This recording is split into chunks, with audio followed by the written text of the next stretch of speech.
AgweekTV Soy Insight, brought to you by the North Dakota Soybean Council.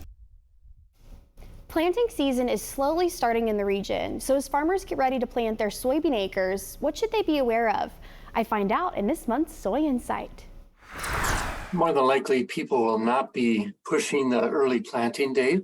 Greg Indris is an NDSU Extension agronomist based in Carrington, North Dakota.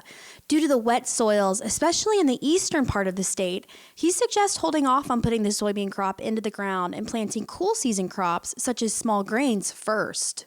Next down the line would be soybean. Conditions generally, of course, we're still waiting for the soils to dry.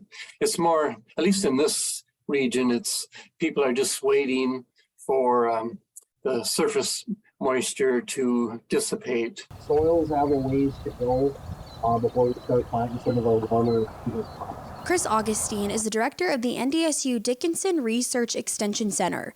He says although the soil is extremely wet and is delaying planting, it could actually help the soybean crop during its growing season. So having post-optimum soil moisture, that's going to help with germination.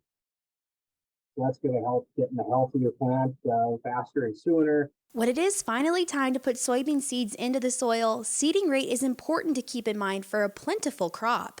Very simply, on row spacing, we'd suggest planting as narrow as possible. We do see over trials a consistent yield increase by narrowing rows. Producers should check their planters often to ensure optimal planting. One of the most effective ways to plant your crop properly, and it's regardless, and it's one of those that just takes a little bit of time. It's not really an input cost, but it's checking that planter for depth, for seed spacing, plant populations, all of those sorts of things. With more and more weeds becoming resistant to a variety of herbicides, pre-plant and pre-emergent herbicide application is important. The updated North Dakota Soybean Production Field Guide has answers to production questions this season. The guide is now available for producers courtesy of NDSU Extension. We strongly encourage people to apply a soil-applied herbicide, either before the soybeans are planted or immediately after, and that'll give us a much better chance of controlling these weeds. According to the USDA Crop Progress Report, as of May 8th, less than 1% of North Dakota's soybean crop was planted.